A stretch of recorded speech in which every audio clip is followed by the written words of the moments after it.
Now, here's Dr. Larry. Did you know? Let's go. You've waited all week. Every week, we continue to learn how to achieve a better back and ultimately better health. Live in the WIKB studios, this is Dr. Larry. Well, thank you for hitting the flex capacitor, Tim. Hello again, everybody. Okay, let's get it started. Well, as you know, every show builds on the next. Every week, we continue to learn how to achieve a better back and ultimately better health. Now, in case any of you missed it, last week we talked about communication. It was an important week to be tuned in because we learned and defined about what you say, because let's face it, your medical doctor might not take it the right way. So here it is again. If you say this, I've been doing research, to your medical doctor, then they might think this about you when you say that. If you think you should tell your doctor this, the last doctor I had was terrible, then they might think this about you when you say that. If you think, talk, or tell your medical doctor that you don't like taking too many pills, well, then they might think this about you when you say that. Talking to your medical doctor, telling your medical doctor, complaining to your medical doctor is more complicating, I said that on purpose, than you think. So I want to help you become more strategic in what you say and how you say things to your medical doctor to protect yourself from pitfalls in communication. There are certain phrases that I hear patients use to their medical doctors whereby your intention is genuine. Your heart is in the right place, but you may or may not realize that the words or phrases you use are not falling on the ears of your medical doctor the way you intend them to.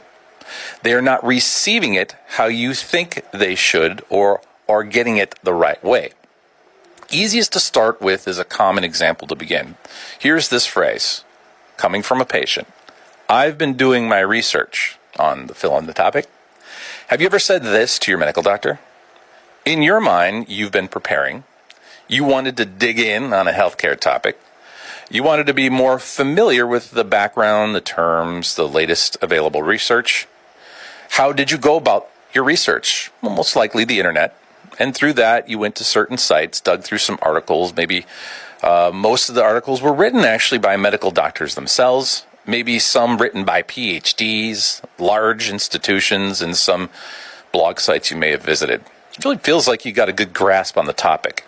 You gained some newfound insight. Maybe you feel as though it's something your medical doctor should now know, or at least you should tell them you know, to begin to lay the foundation for your visit. It's possible you spent hours at one sitting or multiple sittings so that now you even feel a little bit passionate about the topic. And maybe even a little feather in your cap about it, which is understandable. You spent time. You gained understanding, and now you have an appointment with your medical doctor. You come in, it's time for the visit, and early in the conversation, you tell them, I've been doing a lot of research on this, and here's what I found. As the words are exiting out of your mouth and begin to float into their ear canal, guess what happens? Guess what they think? Are their ears tingling with excitement on your discovery? Are they ready to shut the computer off and tune in exclusively? Maybe, but here's what else they hear and think. Here's another patient self-diagnosing. Or what the doctor thinks internally, please don't tell me you Googled your symptoms and now you think you have a rare disease or you are an expert on your topic. Well, why? Because doctors see this pattern consistently. WebMD symptom checker from back in the day, TikTok or Facebook health trends with talking heads, blogs, Reddit, Reddit, diagnosis.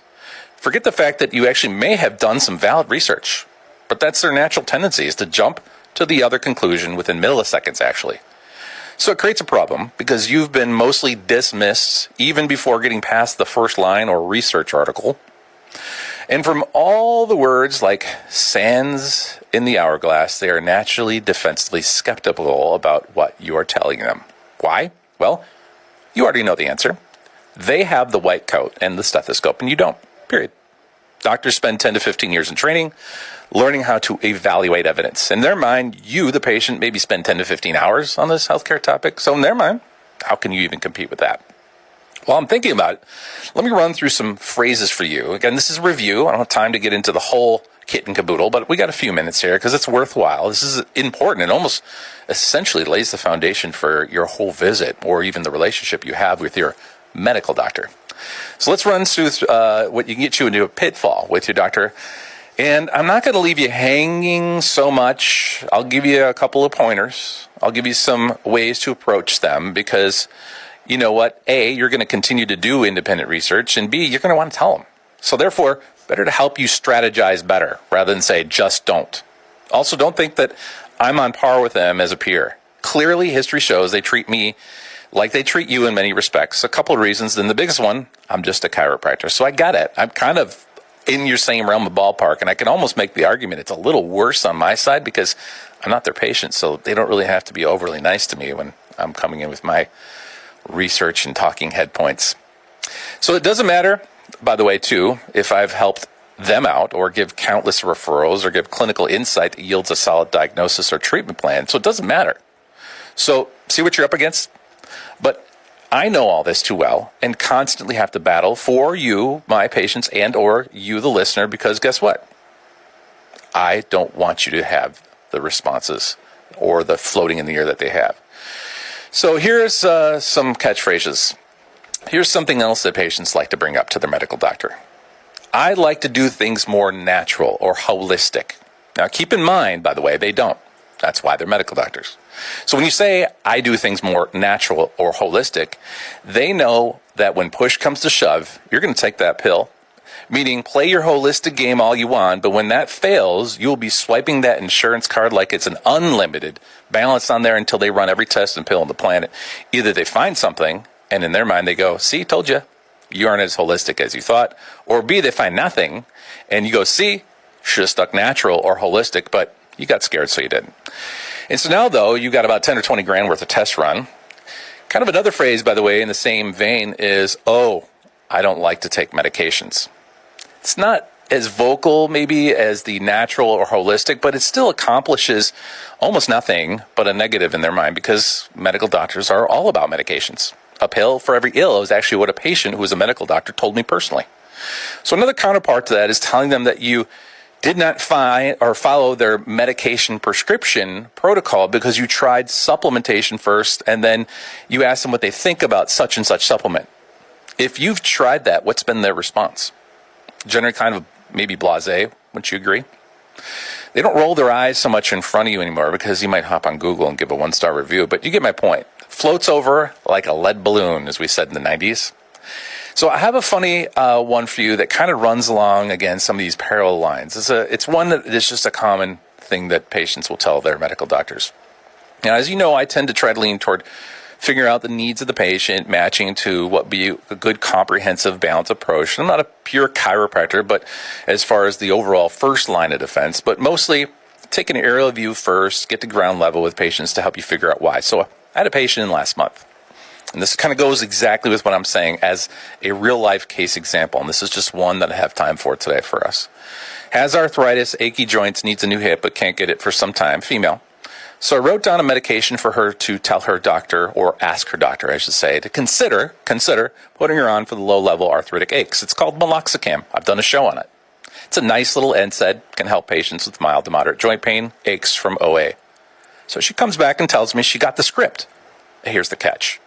She showed him the paper, and he said, I don't see how this is going to even help at all, but I'll write for it anyway. Disgruntled. See what I mean? This is like they think this is right in line with their pills. The prescription is in line with good scribing practices based on the patient, but still couldn't handle a suggestion from an outsider. But he did it. She's feeling better. And she may benefit long or short term, but the point is the same. I wasn't antagonistic. But over and over again, this situation happens with you. So it's the communication game is kind of the big thing, the big problem that really you've got to overcome the hurdle. And the only way you can overcome is know how high the hurdle is, where it's hidden, and what to do about it. So I ran through cases last week, some pointers as well, too, because what you do, I'm not telling you to not research your health situations. In fact, I actually want you to. An informed patient is definitely a better patient. A patient who asks questions is a better patient. And one who takes ownership Or I like another term that actually patients have been telling me, advocate. They have to advocate for themselves or be an advocate. It's a much more effective patient actually too. But the key is how you communicate what you've learned. Because sometimes a 5-word change in a sentence can completely change how your doctor receives what you're saying. So a little rewording is basically what you need to do. And here is one way you can do it. It's not necessarily, it's how you have to introduce the information. Let's go back to the first phrase. You walk into the exam room, instead of saying, I've been doing a lot of research on this, and you know what can happen internally, you know what they're going to think, it's real. And by the way, some irony in the whole thing, you know, they're behind the WebMD symptom checker, so they gave you that tool like a long time ago, galaxy far, far away. And here you're using it, symptom checking, and then you come in with the tool and you tell them I've been doing this. But so the trick is a little rewording. You might have done some excellent research. You might have some good information. Here's the way to reword this. This just gives you an idea. You're going to have to play with this stuff in your mind. I came across some information and want to know your thoughts. How's that? Same idea, completely different reaction. Say it in your own way. Rephrase it how you want. Take that phrase and repackage it yourself. Do it how you want to do it, but the key is to reword it. Now, interestingly enough, other than families, I see patients from all different types of demographics, and it's really universal, some of these catchphrases that patients use without even knowing each other directly, yet you're climbing into and piling into the medical doctor office suite, and you're telling them pretty much these same phrases. So again, watch out for those. One big one that I feel like I still need to repeat again too, and you need to watch out for this. So I've got to skip past some of the ones we do because it's a review, the ones we did from last week, is if you had a surgery that didn't go right, a botched surgery, maybe you're worse, maybe you've been handicapped in some way, maybe the outcome wasn't what you expected, but you're mad and hot, and you're wanting a sounding board, and you get to the next surgeon's office, and you're down there, they take your history, they get through, and you go, the last surgeon messed me up. You know how far that's going to get? Close-knit community are these surgeons. They don't like when somebody else, even if it was botched, they don't like hearing that. And they certainly, it puts you at a variance with them to even try to see if they can help you. So you've got to keep those things in mind. And I just went through this with a patient a couple of weeks ago. She had a surgery that didn't go as planned and expected, and we went through the coaching session. So I didn't just make her the referral and go talk to this guy. I said, hey, by the way, when you go talk to this guy, because I know you're mad, you need to say it like this. And she came back, and she told me she did. And I said, how the visit went? She said, pleasant. I said, perfect. So that's kind of what the reason why I did the show on communication. It's very important. Again, I've done plenty of shows on bone and joint, nerve problems, you name it, other types of anatomy, physiology. You know, obviously as a chiropractor, there's lots of ways I can help. But fundamentally, it all starts with the proper communication between you and your medical doctor. And notice how I said medical doctor. I didn't say other types of doctors. I said medical doctor. There was more. However, if you missed the entire show and want to be more in the know, then log on to my website, drlarryradio.com. Hit the subscribe button, follow the links, and listen to that show, which has been uploaded several times and several times over already, but you can listen to at your leisure. And here is the final point. If you want to keep your medical doctor in the loop, just remember the communication scoop. Now, beyond that, in addition to the chat, last week we learned a simple self-test for plantar fasciitis. It was another Dr. Larry cool tool, and you can call my office for a freebie reminder just in case you're in need of a retip or a tip up. And so that was last week. Hi-ya. Now today, we'll forget that monologue for a moment and keep remembering those mandatory communication skills all doctors must have, which are inquisitive listening and staying positive. Again, it often means the difference between sick and well. Also, it's another month of the year, so let's keep our knees in gear. So in our tip and trick segment today, we're going to learn a simple self-test for knee noise. And of course, you, snap into a Tim, are calling it out right from the broadcast booth. That was my, not Jesse the Body Ventura, Randy Savage. Remember we did that commercial? Crank up the tunes, and I hit the center stage for the demo. However, before all that, in order to have good health, you don't need a lot of wealth. So let's flex our forebrain and put some knowledge of the game, because today we're going to talk about, hit it, Pearl. Dr. Larry brings you another segment of Did You Know? Seed versus synthetic. Which one is more sympathetic? Seed is started in the dirt. Synthetic is grown in the lab. Which one can your body best grab? Let's compare seed formation and pharmaceutical formulation when we get back from the break. Stay tuned. You're listening to the Dr. Larry Radio Show. Dr. Larry will be back in a moment. What's cooking in your community? Head to one of these fine establishments for your next bite or beverage. Alpha Michigan Brewing Company on the Circle in Alpha opens at 4 Wednesday through Friday and noon on Saturdays and Sundays. Call 920-358-9551 or go to alphamichiganbeer.com or Facebook for tap menu and events. The Habit Bar and Grill, Highway A in Nelma, Wisconsin on the Snowmobile Trail, and offering premium gas and daily specials. Open 10 a.m. 7 days a week. Call The Habit, 715-545-2646. The Horseshoe Bar, downtown Amasa, opens at noon, 7 days a week. Burgers, sandwiches, nachos, crazy broad specialty homemade pizzas, and deep fryer snacks too. It always tastes better at the Horseshoe Bar, downtown Amasa. The Local Eats List from your friends at WIKB WFER. Biggery Ace Hardware, we have what you need, just ask. You can find it all from A to Z. Biggery's is open and they're here to serve you. Monday through Friday, 7 to 6. Saturday, 8 to 3 and 9 to noon on Sundays. Find fuel for your grill with a large selection of grilling accessories, sauces, seasoning, and rubs. Free assembly and delivery on grills over $3.99. Please ask for delivery details. Red hot buys at the lowest prices and sound advice from trusted friendly faces. Biggery Ace Hardware, right here in Iron River. I would never recommend buying a home without having the water tested first. It's cool, it's clear, it looks clean. Oh, it tastes good. Well, what's really in it? And we just recommend that you check it out. I'm Jennifer Toivonen. I'm a co-lab director at Whitewater Associates of Amasa. Coliform bacteria, lead, arsenic, nitrates, nitrites. You want to be sure that water is safe. I would recommend giving us a call. That way we can tailor the kit that we send to you for what you need.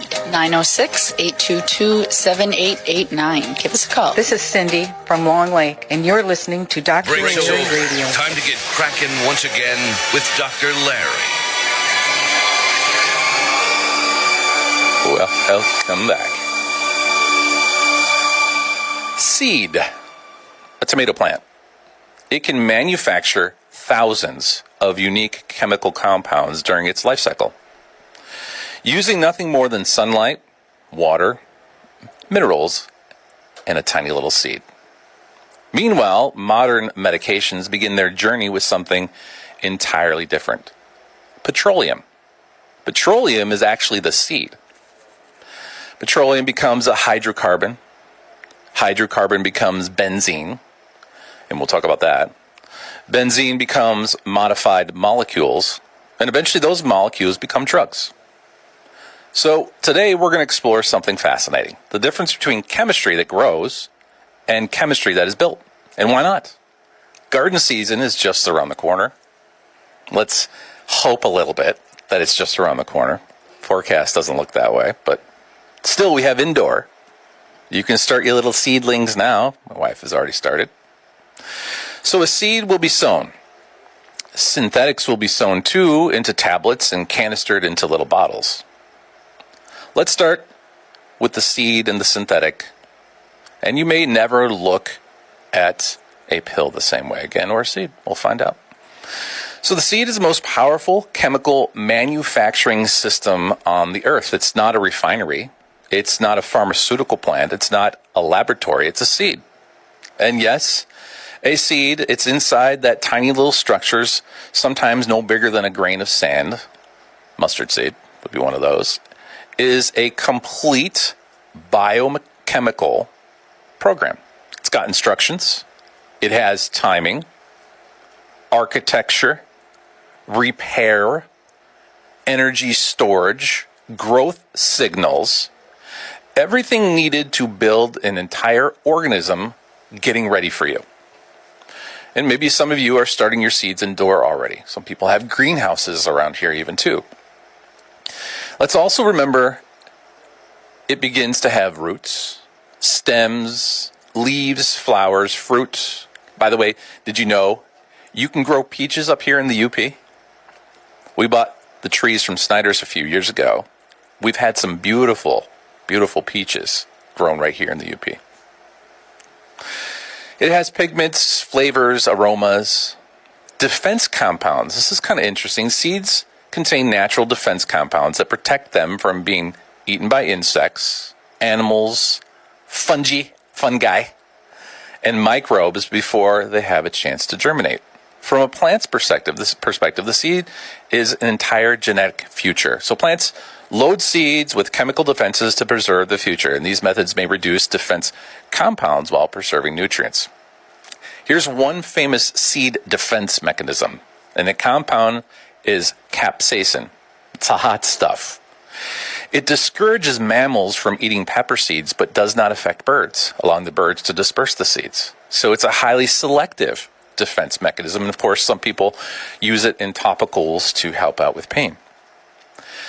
Vitamins, minerals, antioxidants, kind of sounds like a supplement almost, doesn't it? A seed can be. And it's not even poetry, honestly, it's biology. Now, when a seed absorbs the water, the enzymes activate, the cells begin to divide, the metabolism begins, and suddenly the seed becomes something extraordinary. It's a solar-powered biochemical factory right there. Plants take carbon dioxide from the air, water from the soil, energy from the sunlight, and convert them into glucose. And from that simple sugar, life begins branching into thousands of biochemical pathways. Sugars become fiber, sugars become pigments, they become vitamins, flavors, structural molecules, signaling compounds, all with a little nurturing from us. That's it, just a little nurturing. You don't have to sit here and do these 30,000 pathways to get it all to work. Now, of course, you got to tender, maybe you got to put up a fence to make sure, rodents don't get in. You do that part. But ultimately, honestly, if we're fair, the seed really takes care of itself as long as we take care of it for the most part, but not a lot of heavy lifting like you would expect, like we're going to come out in just a minute here with how a pharmaceutical is grown. Scientists studying plant metabolism estimate that plants produce thousands of specialized molecules, not one compound, not two compounds, thousands. Flavonoids, organic acids, and defense molecules, as you heard me say. So, for example, when you eat a tomato, you're not eating one isolated chemical. You're eating a food matrix. A lot of people like to do, tomatoes and potted plants. Tomatoes seem to be very easy to grow up here. Water, fiber, mineral, sugars, acids, pigments, all interacting, all buffering, all participating together in harmony. So this is not chemistry as a single molecule. It delivers systems. Let's go into blood pressure, for example. Let's bring this down to something practical. Blood pressure. Many seeds and plant foods support vascular health. Flaxseed, sesame seed, leafy greens, beans, fruits, and vegetables. These foods provide potassium, magnesium, fiber, antioxidants, and dietary patterns like the DASH diet, developed by the National Institute of Health, have shown that these types of seed growths lower blood pressure. One of the most powerful tools of lowering blood pressure, it's not in a drug, it's in a diet pattern built around plants. DASH diet, look it up. Dietary approaches to stop hypertension, in case you're curious what that stands for.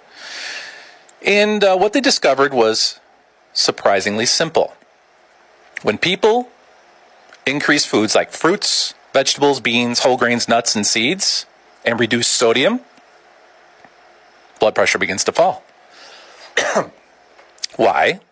Because these foods deliver minerals that blood vessels depend on. Potassium, magnesium, calcium, fiber, plant compounds that support the lining of the arteries. And clinical trials, DASH diet lowered blood pressure by 8 to 14 points in some people. And you can go on the higher range of that if they're really sticklers to it. That's a change that's comparable to what a single blood pressure medication might achieve in mild hypertension. And the key players in that system are often seeds and plant foods. Again, flax seeds, sesame seeds, beans, leafy greens, whole grains.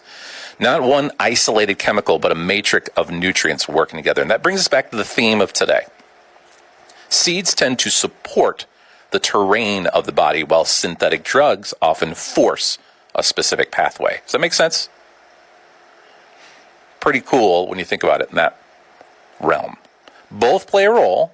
Both operate, though, in very different ways. Why? Because food works across multiple physiologic systems at once.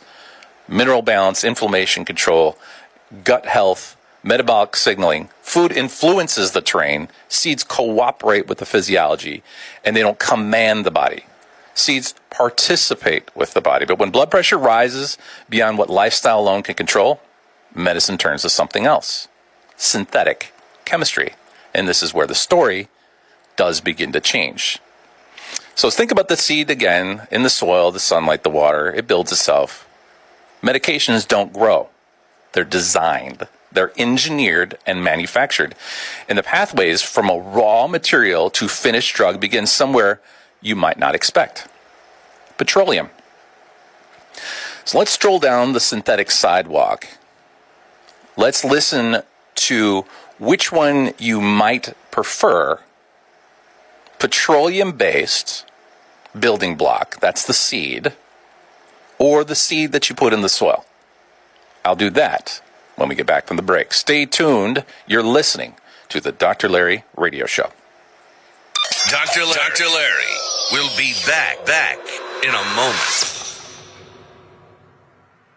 Here's your Iron River and surrounding area forecast. A winter storm warning begins at 7 p.m. tonight and remains in effect until 1 p.m. tomorrow afternoon. Mainly clear this afternoon with a high of 35. Winds out of the southwest 5 to 10 miles per hour. 5 to 10 inches of snow tonight through tomorrow with another dusting Saturday night.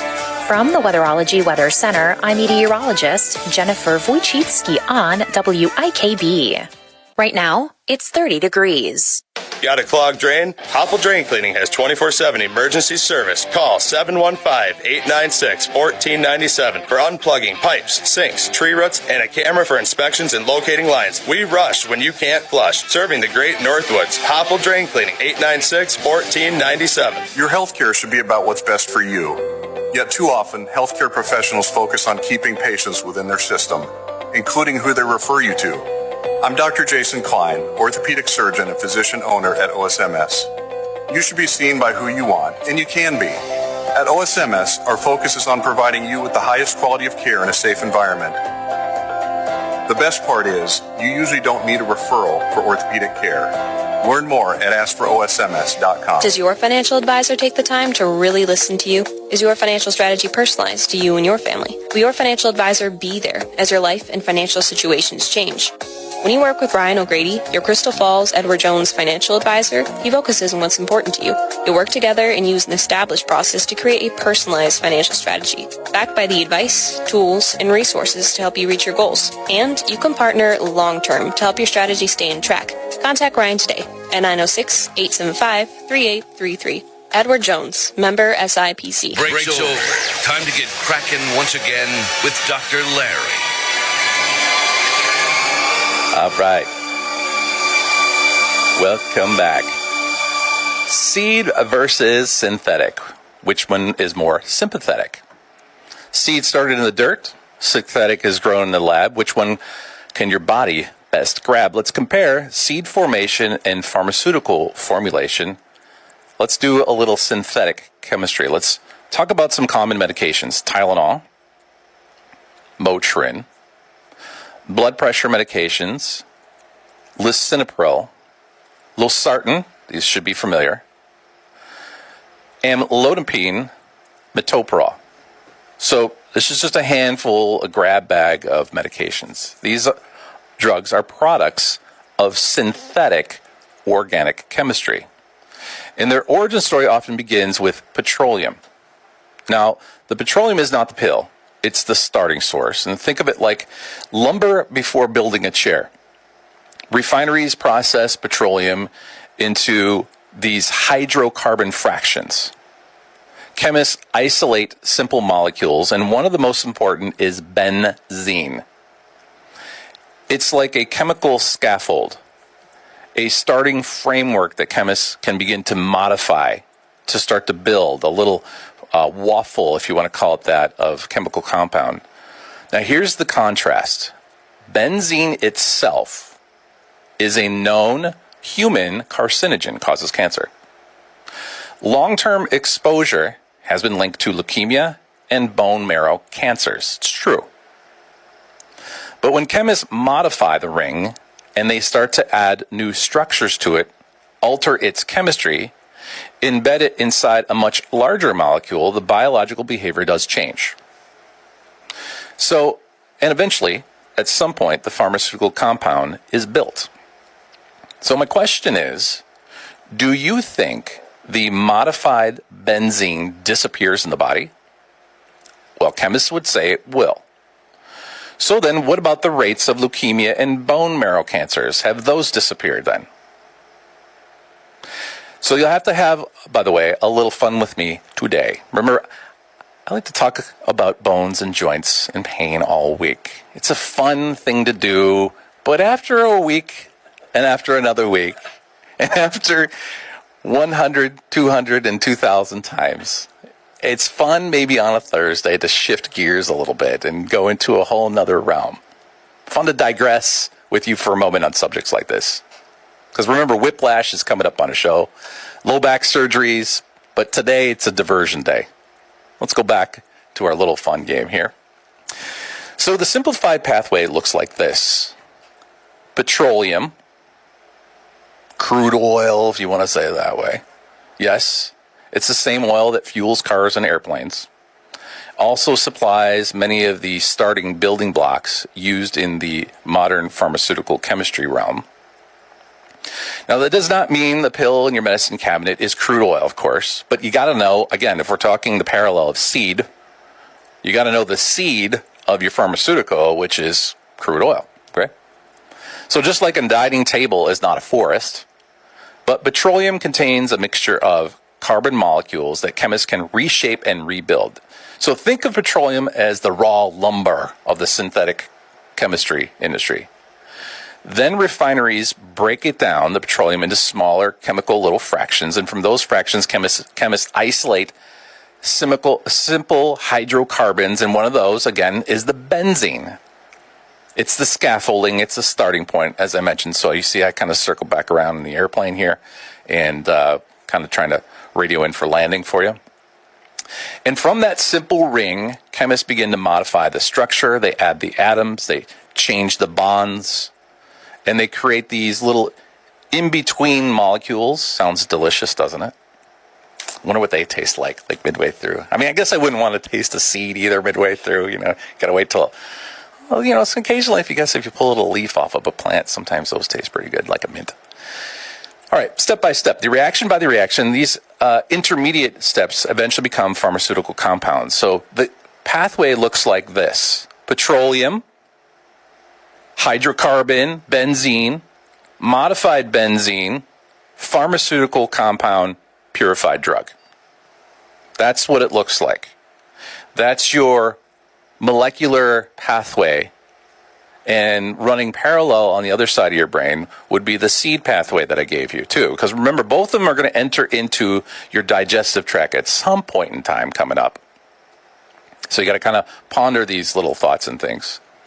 So here's, though, where the contrast with the seed becomes pretty fascinating. Again, the benzene is not the pill. It's the scaffold, holds it kind of together so you can climb a little bit. But with the contrast in the seed, it's dramatic. The seed grows complexity. A drug is assembled step by step. A seed produces thousands of the molecules simultaneously. A pill delivers one concentrated molecule. Nature builds the ecosystem. Pharmaceutical chemistry builds the tools. So here is a paradox. And this is where the paradox appears. And for all of us out there who also need a little refresher on definitions, I know we got definitions all in the palm of our hand now. You don't have to go pull out a dictionary.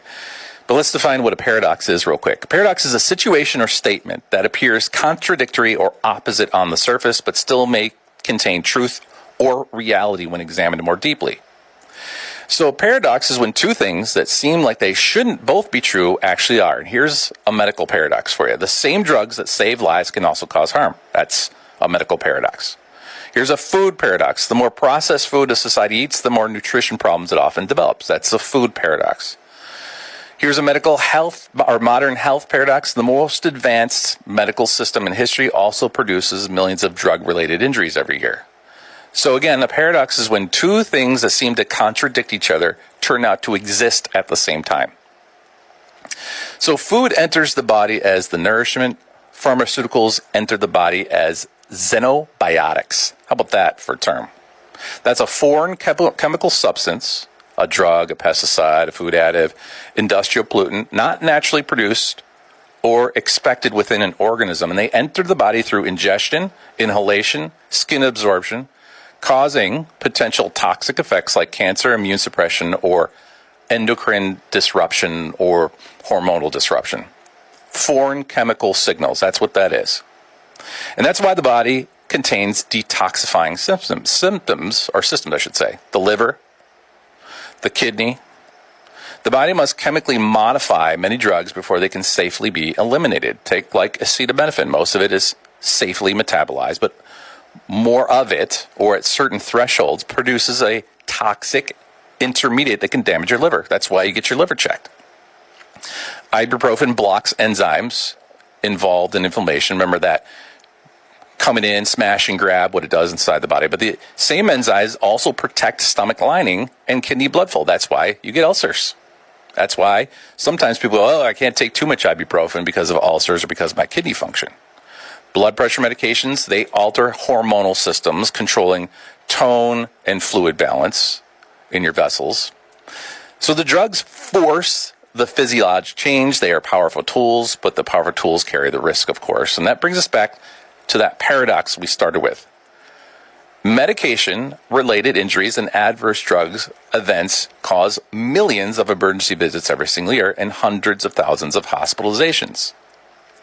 Modern medicine saves lives, but sometimes the same tools stress the very systems they are trying to help. Here is something fascinating about the pharmaceutical history. Many modern drugs, though, were discovered by studying the plants. Scientists observed natural compounds with these biological effects. Then they isolated those molecules, modified them, and tried to recreate them, or did recreate them synthetically. And in a sense, the modern chemistry performed a kind of a biochemical smash and grab. And these chemical systems now are what are known as our pharmaceuticals as well. They remove it, they concentrate it, and they turn it into a drug. So nature grows chemical symphonies. Medicine often isolates a single note, if you want to make a little fun analogy there. Here's the big takeaway. Let's return where we started. A seed and a pill, or a seed and a synthetic. Both are small, both powerful, both capable of affecting the human body. Both their stories are very different. And a seed begins with information and grows matter. A drug begins with matter and is given function by chemists. A seed unfolds. A pill delivers a signal. Sometimes that signal decreases pulse, blood pressure, sugar, slows digestion, eliminates acid, and so on. A seed grows food. A pill directs physiology. Nature, the seed, sunlight, soil, water, and time to grow in living chemistry. Industry uses reactors, catalysts, solvents, and purification to build molecular tools. Both have health influence. Both have roles, but they are big, profound difference in their systems. One is grown, one is built. One is written by the biology, and one is scripted by the chemist. Seed versus synthetic. Which one is more sympathetic to you? your biochemistry, your heart, your liver, and more. Keep that in mind as you wait in line to buy seeds or vines or arrive at the pharmacy on time. Okay, upcoming announcements and our tip and trick of the week after the break. This is the Dr. Larry Radio Show. We'll be right back with Dr. Larry. Spring is in the air, and Jensen Akins is a perfect place to help you spruce up your appliances to celebrate. We've got all the brand name appliances you trust, like Whirlpool, Maytag, and Amana, all set to brighten your home and make the chores in your life so much easier. And Jensen Akins doesn't just sell Whirlpool appliances, we service them as well. That's at Jensen Akins of Conover, of course. What's cooking in your community? Head to one of these fine establishments for your next bite or beverage.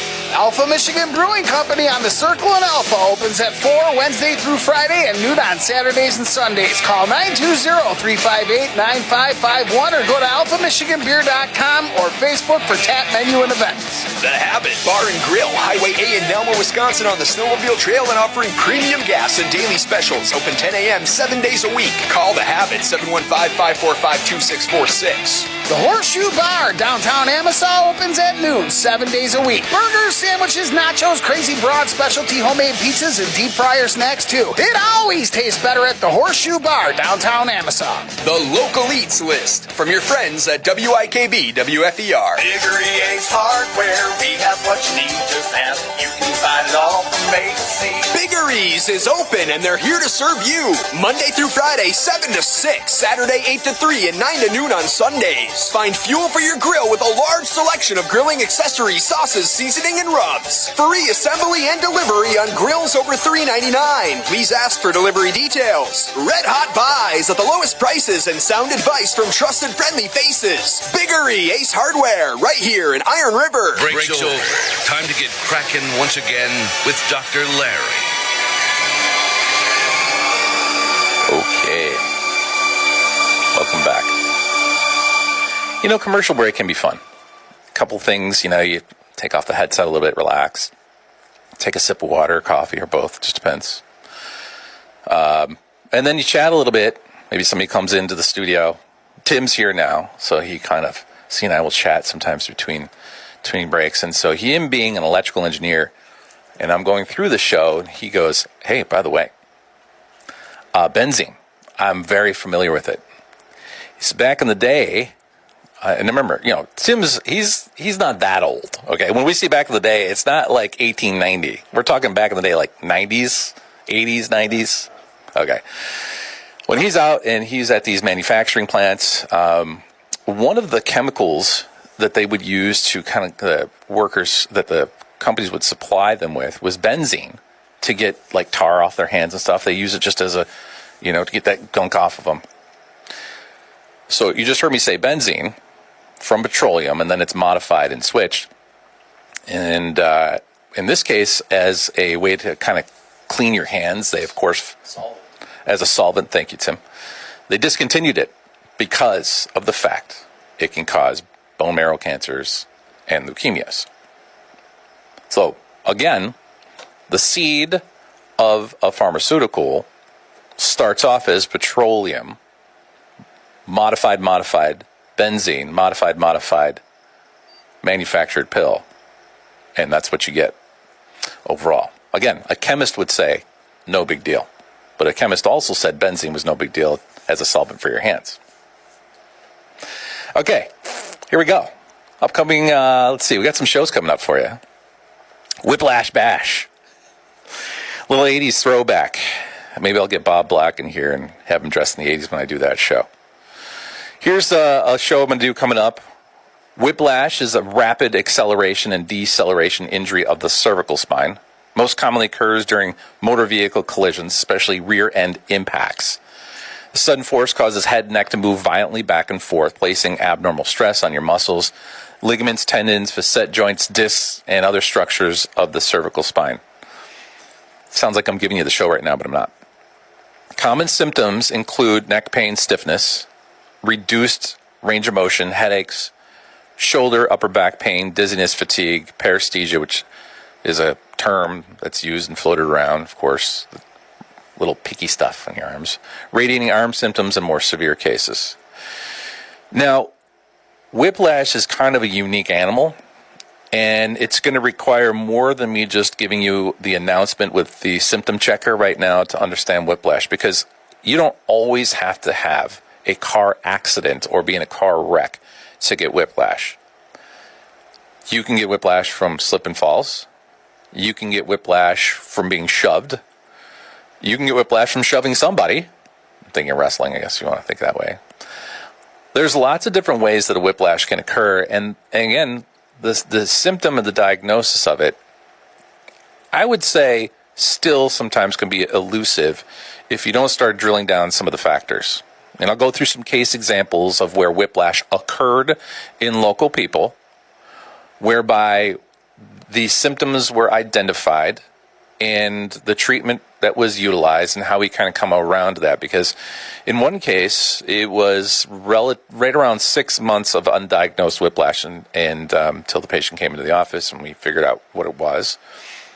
In other case, we think maybe whiplash neck, and I would say structurally that's true. If you hear whiplash, you're always going to think neck, but whiplash can happen throughout the spine, and that's kind of my little spin on the whiplash term, because if your spine gets accelerated and decelerated, I don't care if it's your thoracic spine, your lumbar spine, there's elements of whiplash to it, and it affects things. It's not just in chiropractic, we sometimes maybe will oversimplify it, or even in physical therapy, we just need to strengthen some muscles, oh, you just need an adjustment, or just take a round of medication, symptoms will resolve. It's the long and short term, what happens, the prognosis, if you want to say, 2 to 5 years down the road if you suffered whiplash.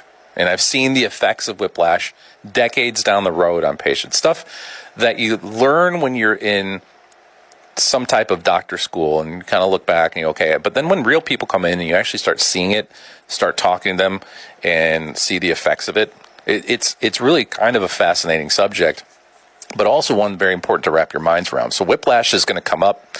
I'll throw out some symptoms because I don't want you to leave you hanging. So in case you have it right now and you have to wait for me to do the show, but it can cause micro-tearing of your soft tissues. It can cause joint irritation in your spine. It can decrease motion patterns. Notice how I said that. And it can lead to persistent pain or chronic dysfunction if not properly evaluated and managed. There's things to do to properly evaluate and manage whiplash. And I don't see it coming in from other institutions and facilities when I'm doing a history or case workup.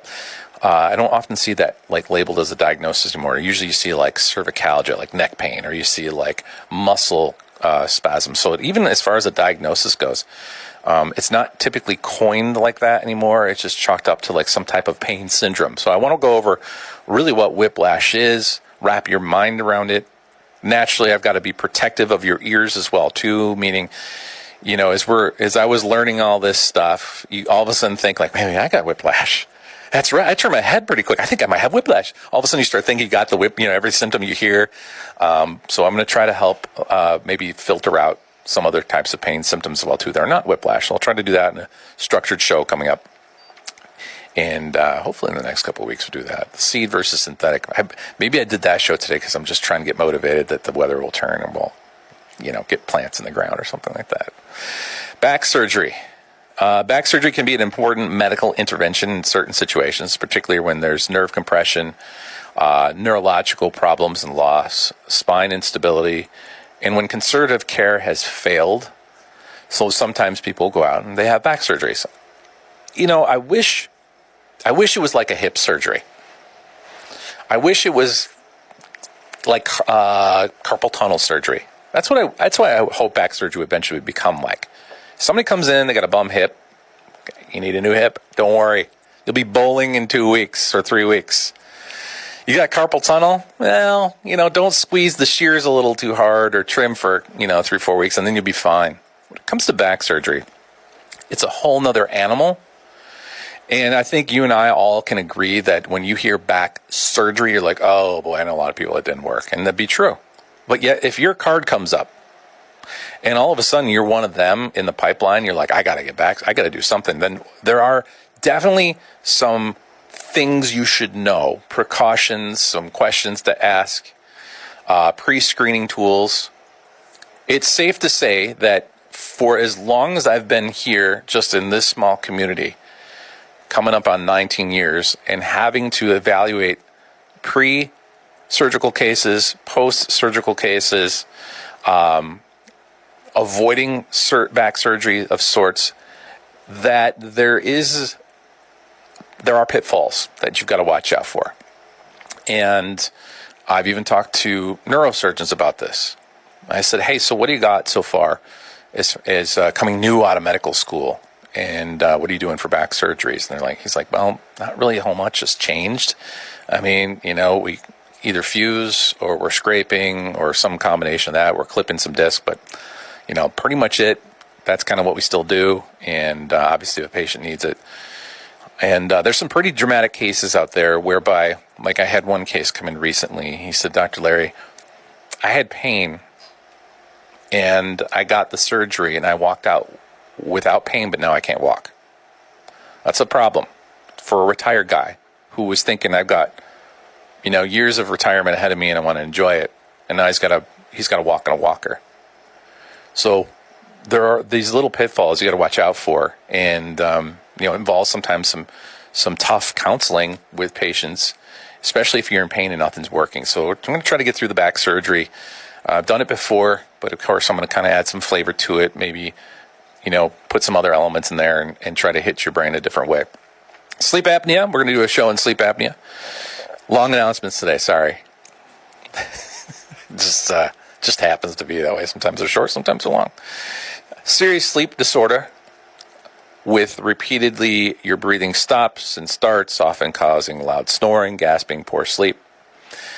And we've got Total Respiratory, a company now at 500 West Genesee Street. Total Respiratory. I'm going to give you their phone number. 906-999-8271. Let me say it slower. 906-999-8271. Talk to Lars over at Total Respiratory, and they've got 39 locations. Total Respiratory does. Lars is operating this location here. CPAP, BiPAP, they have all of your oxygen supplies. He wants to make sure that Iron County and surrounding area gets serviced well, and he's excellent at follow-up. I've already actually referred him a couple patients. Dr. Larry, chiropractor, refer sleep patients? Yeah, there's some things to do. I like to be a quarterback sometime too for y'all, and so sometimes I got to get people in the right direction. So anyway, he's there. Queen City Running, don't forget, it's sneaker time coming up. 3 stores. Just say you heard or you're a listener of my show, and you get automatically $20 off. Don't forget to check out Dr. Larry, Ask Dr. Larry on WIKB.com. Now I got to speed up, sound like an auctioneer.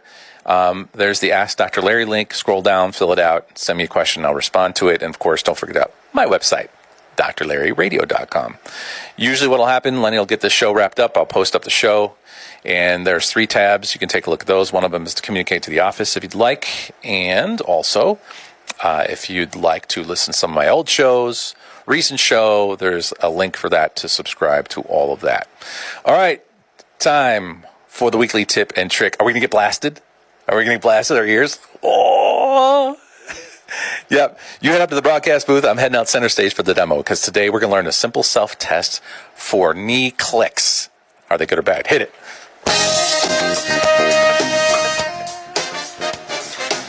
All right, Dr. Larry is standing and he's got his left leg and he's kind of like shaking it. Shake it, Dr. Larry. Thank you, man.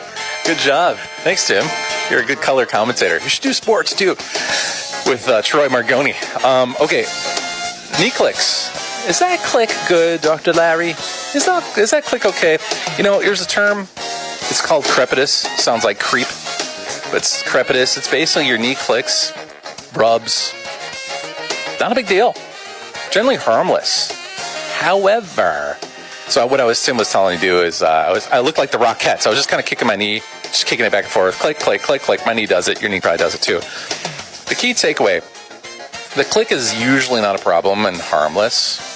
If it's painless, if there's no swelling, no locking, there's just sometimes little air bubbles forming in that little area there, and you're just releasing them. Pop, pop, pop, pop, pop, pop, pop. Or just a couple things rubbing up against each other. Now, if there's, you want to know some warning signs?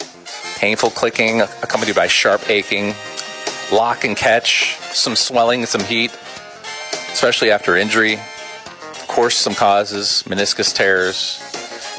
You could have, I just evaluated a case of a sports person. You could have what's called jumper's knee. You can have inflammation. So you better find a really good knee examiner if you want to know what it is, if it hurts. I love examining knees.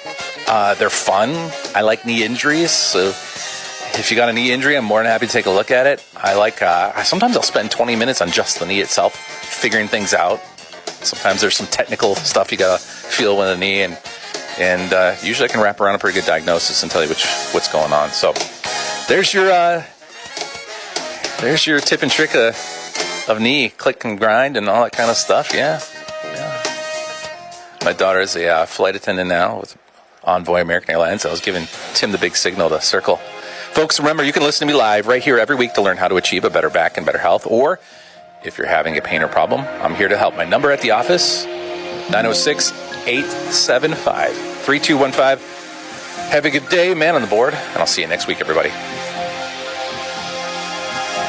WIKB, Iron River, Crystal Falls, a listen-up radio station.